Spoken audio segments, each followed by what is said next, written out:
Datang dari keluarga miskin dengan pendidikan yang sangat terbatas, tapi Bu Guru dari Sumatera Utara ini berhasil mengubah sekolah horor menjadi sekolah yang jadi favorit masyarakat. Siapa dia? Mari kita sambut Ibu Guru Serma.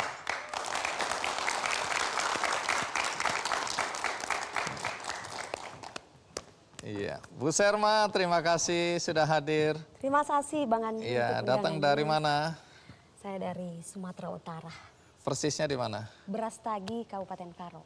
Oke, silakan duduk. Terima kasih. Iya. Bu Serma, Anda berapa bersaudara? 8 bersaudara. Saya anak kedua dari 8 bersaudara. Pekerjaan orang tua dulu apa? Kalau pekerjaan orang tua dari dulu sampai sekarang petani Bang Andi. Petani. Petani, iya. Nah, dengan profesi sebagai petani, bagaimana membiayai pendidikan 8 anak? Kalau semua orang tua kita sepakat ya pasti ingin memberi yang terbaik untuk anak-anaknya ya. Demikian juga dengan orang tua saya. Walaupun kalau dari segi kemampuan finansial hanya cukup pas-pasan untuk mencukupi kebutuhan makan sehari-hari. Namun mereka juga berusaha untuk menamatkan kami, hampir semuanya kami tamat SMA. Begitu. Jadi orang tua bisa membiayai pendidikan anak-anaknya sampai SMA. Iya. Jadi waktu itu katanya Bu Serma dibiayain oleh orang tua sampai D1. Iya. D1 apa ini? Saya memang tahu orang tua tidak sanggup, tapi saya memohon Pak Bang Andi. Iya. Saya memohon supaya melanjutkan ke perguruan tinggi walaupun hanya yang 1 tahun, diploma 1. Dan kebetulan itu jurusan pendidikan bahasa Inggris. Oke. Karena waktu itu saya tertarik dengan teman-teman yang semasa SMK, mereka semuanya sudah bisa bahasa Inggris. Dan kebetulan waktu itu pada senang semua untuk belajar bahasa Inggris karena banyak turis mancanegara ya datang ke Brastagi. Tapi teman-teman saya itu ikut les. Tapi saya tidak sanggup untuk mengikuti les ekstra gitu di luar jam pelajaran.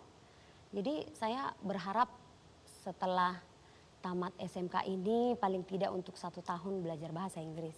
Oke. Itu saya mohonkan ke orang tua waktu itu. Dan dikabulkan ya? Dan ya dengan wajah terpaksa ditutupi ya. Akhirnya dikabulkan. Dan dengar-dengar untuk itu orang tua harus berhutang ya? Ya, pinjam sana pinjam sini ya, ketika sudah panen baru bisa dikembalikan. Dikembalikan. Iya. Baik. Tapi omong-omong sekarang pendidikan formal terakhirnya apa? Puji Tuhan saya sudah S2 Bang Andi. Master Pendidikan Dasar. Baik, pekerjaan sekarang? Saat ini sudah dipercayakan sebagai kepala sekolah. Kepala sekolah apa? Iya, di SD Negeri 040470 Linggajulu. Masih di Kabupaten Karo, tetapi Kecamatan Simpang Empatnya. Baik, setelah ini cerita ya perjuangan lulusan D1 bahasa Inggris untuk bisa sampai sekarang bisa S2 dan jadi kepala sekolah. Nah ini nanti ceritakan, tapi kita simak dulu tayangan berikut ini.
Saya tanya bagaimana ceritanya bisa sampai jadi guru walaupun waktu itu D1 ya, Iya. lulusan D1. Tapi kenapa murid-murid sebelum salaman harus kasih lihat tangannya begini, kenapa itu? Itu memeriksa kuku, Bang Andi. Oh jadi Ya, begitu ya? kebersihan, kerapian.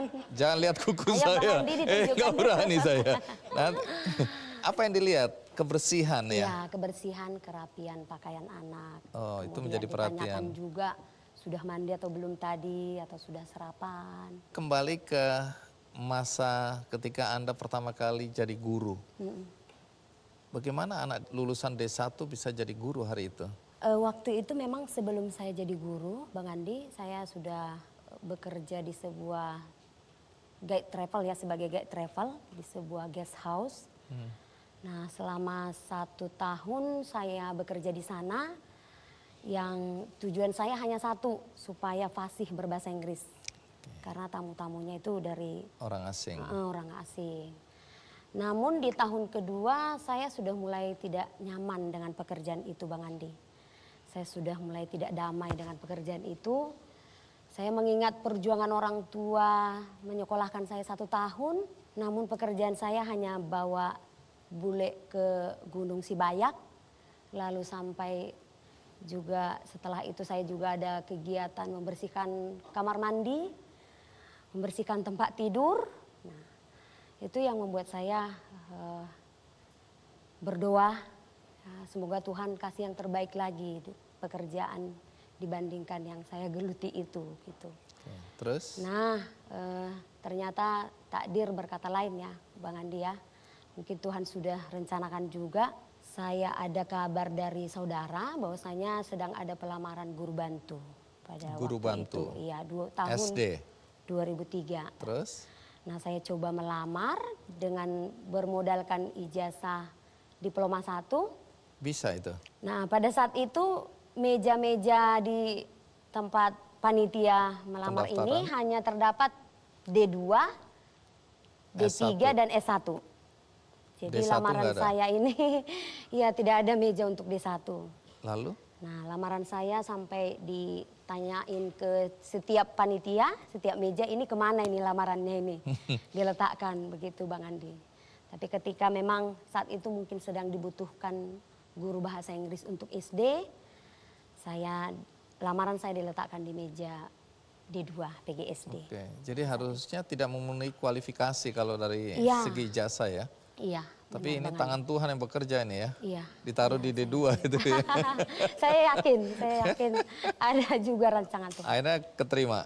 Iya, saya diterima, saya mengikuti tes dulu Iya. bersama dengan peserta lain dan puji Tuhan saya diterima jadi Diterima. guru bantu. Jadi guru bantu. Iya. Baik, kalau S2-nya bagaimana ceritanya bisa jadi dapat S2 itu ya? Iya. S1-nya juga bagaimana itu? Iya, panjang ceritanya sebenarnya. Oh, saya tunggu sampai 7 hari 7 malam. Jadi setelah saya dipercayakan jadi guru bantu tahun 2003 pada saat itu mengajar juga tentunya seadanya ya, karena memang pengetahuan juga yang minim ya terkait jadi guru kelas. Jadi saya hanya mengajar mapel bahasa Inggris waktu itu dan saya memang sudah memiliki sikap melayani itu, Bang Andi, sehingga memang saya berusaha mengajar waktu itu walaupun hanya tamatan D1 itu, saya berusaha gimana supaya anak-anak itu senang belajar di kelas dengan menggunakan alat peraga yang ada di sekitar ruangan kelas dan di lingkungan sekolah juga. Anak-anak senang ini ya. Anak-anak Karena senang. dengar-dengar semua anak gembira kalau diajarkan oleh Bu Guru ini, Bu Guru Serma. Ya, itu yang saya rasakan. Oke. Saya lihat juga. Dan itu yang dilihat oleh kepala sekolah juga ya. Ya. dan Sehingga itu yang diangkat dilihat jadi juga. guru tetap. Nah, pada saat itu ada keinginan untuk melanjut lagi karena memang niat ya gimana lagi ya, apalagi yang saya ini nanti terapkan di kelas ini. Jadi saya menyadari minimnya pengetahuan saya. Sehingga teman-teman juga mendukung, ayo ambil lagi, lanjut lagi kuliah. S1. Kebetulan waktu itu tidak bisa langsung S1 Oh, Bang Andi. D2 ya. Harus ke D2 dulu. Iya. Jadi saya kuliah di D2. Ini semua jurusan pendidikan ini. Iya, jadi yang D2 ini saya ambil pendidikan guru SD. D3. Jadi saya berastagi Medan selama 2,5 tahun menuntut ilmu kembali untuk melanjut D2. Terus? Lalu 2008 selesai D2, saya lanjut lagi di 2010. Saya lanjut lagi S1-nya, kebetulan ada juga biaya Pemprov di Universitas Terbuka, jadi Pokjarnya ada di Karo. Saya juga tidak melewatkan kesempatan itu Bang Andi. Saya terus juga lanjutkan untuk S1-nya Ini juga. sambil mengajar ini ya? Sambil mengajar. Jadi harus bagi waktu betul ini? Iya. Ini bagi sudah waktu. menikah? Sudah menikah tahun 2009, jadi antara pendidikan D2 ke S1-nya. Menikah. Iya. Nah sekarang S2 biayanya bagaimana nih? Kan maaf ya, Iya. katanya gaji guru kecil. Iya. Kok bisa sampai S2? Siapa yang membiayai ini? Oke, baik. Kalau memang kalau D2 dulu memang saya masih guru bantu ya. Jadi tetap tantangannya itu di dana. Jadi tetap pinjam sana pinjam sini lalu selesai gali lubang tutup lubang, begitulah caranya dulu, pinjam sana pinjam sini. Lalu di S2 ini memang saya sudah kebetulan ikut sertifikasi guru sertifikat, memiliki guru sertifikat itu dan tunjangan sudah ada. Nah, dana dari tunjangan itulah saya gunakan untuk meningkatkan kembali kompetensi saya sebagai guru. Jadi terus berjuang untuk meningkatkan kemampuan Iya. ya. Tapi ada pertanyaan penting ini yang akan menjadi pelajaran bagi mungkin semua suami ini. Suami Anda pekerjaannya apa? Suami saya tukang Apa? tukang bangunan, Tukang bangunan. Iya. Pendidikan formal terakhirnya SMP. SMP. Ah, Sempat menjalani ke tingkat SMA, namun orang tua beliau, mertua saya yang perempuan dulu meninggal, jadi tidak ada berlanjut. biaya. Iya. Sikap suami bagaimana ngelihat istrinya S2 sementara suami ijazah SMP. Pekerjaan Tukang bangunan. Ini ibu guru kepala sekolah S2. Saya berdiri, saya capai hingga titik saat ini itu karena dukungan suami saya. Sebagai istri, sebagai yang beragama, yang saya yakini bahwa seorang istri harus tetap menghormati suami, itu yang saya selalu terapkan. Dan puji Tuhan, perjalanan saya pribadi sebagai wanita yang mungkin dilihat orang sudah sukses atau mungkin sudah berhasil sampai mencapai master pendidikan, kalau suami saya selalu mendukung. Bahkan sampai saat ini suami terus mendukung. Saya ke S2 saja beliau yang lebih kuat dukungannya, Bang Andi. Ayo kalau saya tidak bisa lagi kemana-mana, tapi kamu bisa, maka lanjut. Jadi saya selalu ingat kata beliau, selalu lakukan yang terbaik, yakin Tuhan Maha Adil. Nah itu yang saya rasakan, Bang Andi. Jadi luar biasa suaminya. Sekolah ini dijuluki sekolah horor dan Anda ditempatkan di situ. Ini kalau boleh tahu, situasi dan kondisi yang Anda lihat ketika pertama kali ditempatkan di sana seperti apa? Jelajahi cara baru mendapatkan informasi. Download Metro TV Extend sekarang.